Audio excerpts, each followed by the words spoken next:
Morning, guys. Welcome to Coffee Chat. What an absolutely beautiful morning it is, too. The air smells so fresh and clean. And actually, I can hear a lot of birds just singing a song in behind me here. I don't know if you heard that or not, but it sounds pretty sweet. Anyhow, wow, does the weekend just whiz by like that? I don't know about you, but this weekend was really full for us. We were pulling out all of our Christmas decorations and getting those things up and stuff like that. And I'm telling you, what a job. That is an amazing amount of work, but it makes Judy happy, and making Judy happy, of course, makes me happy. So it was really great. Anyhow, guys, I was reading two articles, and the first article talk about the handwriting on the wall. If you're not convinced by this article about what's going to be happening in the future, I don't know what will ever convince you. Now, the article was talking about BlackRock. Now, BlackRock, for those of you who don't know, it is the world's largest investment firm with, I think it's multiple trillions of dollars of assets under management. Well, in this article, its CEO, Larry Fink, comes out and flat out says, hey, look, the future of where we're going is tokenized securities. And it's going to happen really fast. And this is quite amazing for these guys to start coming out and saying that. Look, wasn't too long ago when they were actually poo-pooing and opposing this whole digital asset space. You know, I remember that whole thing with Jamie Dimon saying that, hey, if any of my traders ever recommend people buying Bitcoin, well, they're fired and blah, blah, blah. Meanwhile, in the background, JP Morgan was opening up a trading desk for digital assets and buying up Bitcoin like it was going out of style. And here you've got the CEO of BlackRock flat out telling us that tokenized securities are the next evolution of the markets. That is literally what the title says. I'm going to put a little clip in here to show you for yourself. Truly amazing. You can see exactly what's coming down the pike. And now couple that with what we just read about the Depository Trust and Clearing Corp talking about the tokenization of securities. And then you've got what's going on with the tokenization of gold around the world and stuff like that with commodities. I mean, guys, I don't think that there's too much more that you can put out there to talk to people and say, look, this is what the future is holding. We are going into a digital economy, and distributed ledger technology is leading the charge.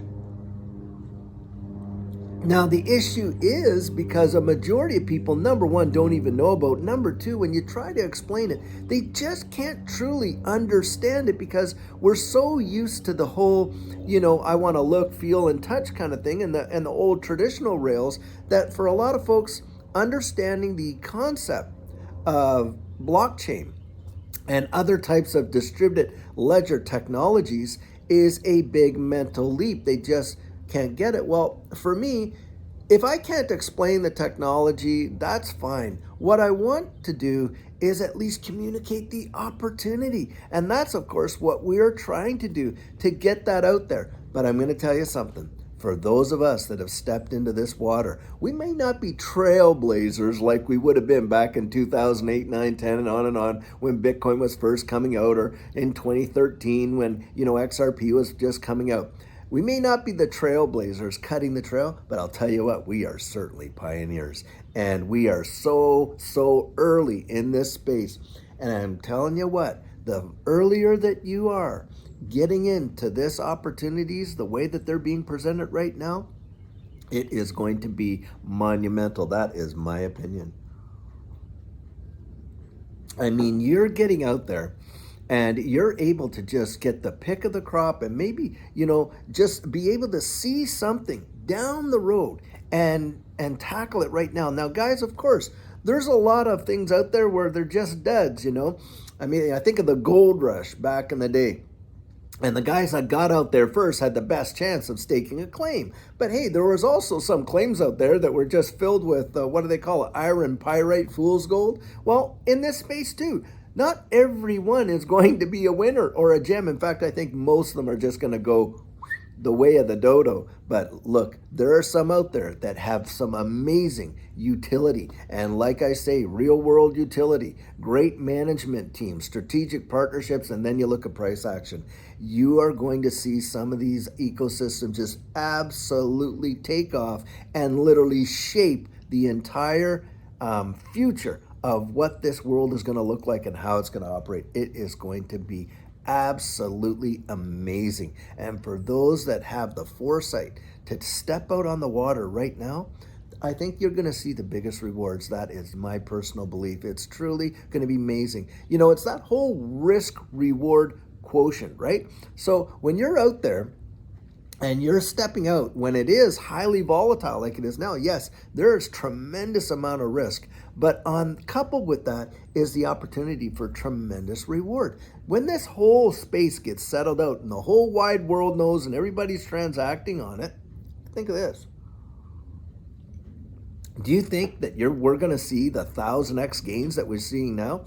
Probably not. Why? Because it's all going to be out there already. And more than likely, you're going to see just the traditional types of gains and over a long, long period of time. And that's why I think it is so amazing for us that have already taken a step into this space to be enjoying the first mover advantage that we have. At least that's how I view it. And so for me, I'm excited about the future there. Now, the second article I read is also telling, but truly quite disturbing. So apparently the Netherlands is moving forward with the seizure and the forced sale of up to 3,000 farms. We're talking, some of these are generational farms that have been in their families for multiple generations, being forced to sell in order to meet the EU's climate change agenda. That is something that you would never have expected. The utilization of eminent domain, to reach a climate goal just because it's their ideology that's pushing it. And I'm telling you, that to me is absolutely crazy. I'll explain why in a moment.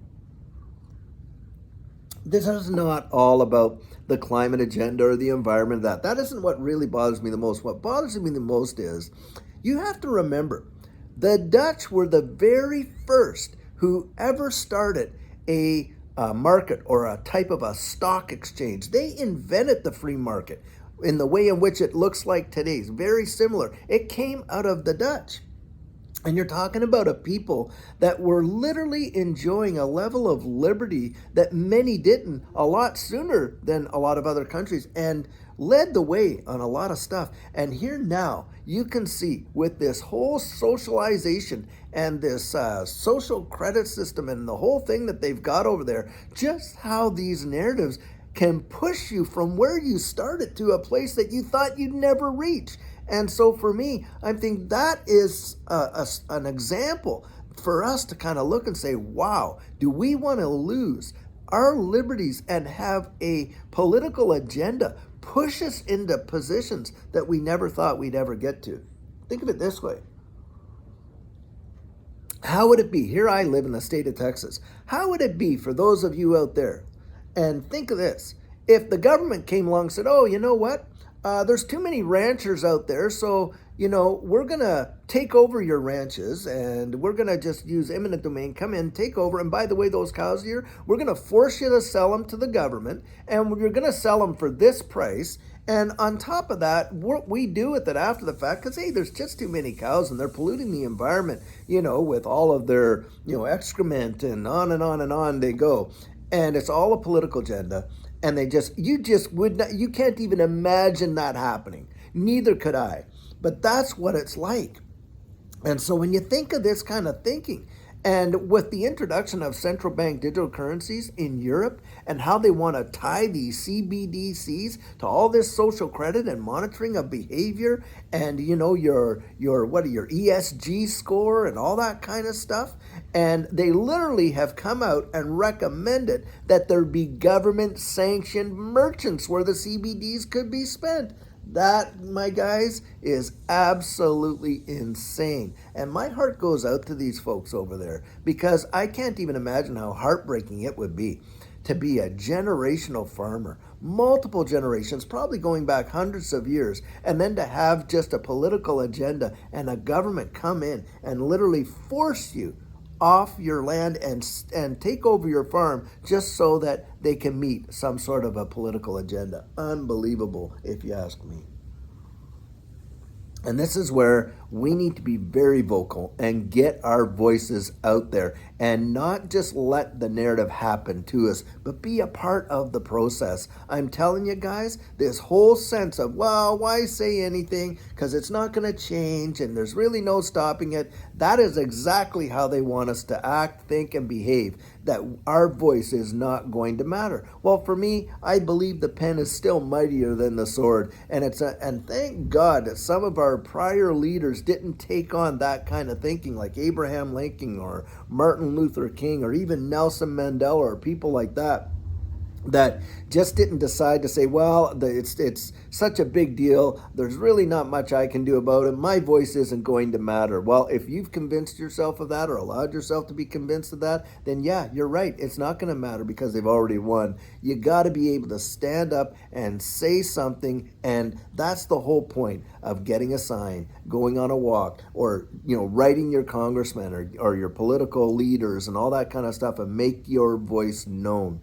That is the whole part of the liberty that we enjoy. And with liberty, remember, comes responsibility.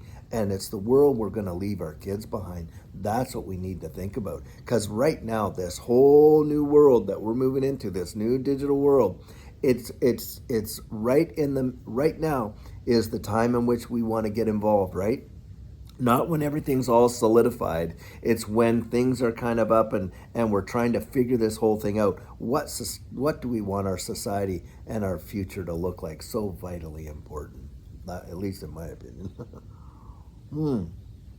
Boy, guys, sometimes it's easy to get up on a soapbox because it just resonates so passionately within you, right?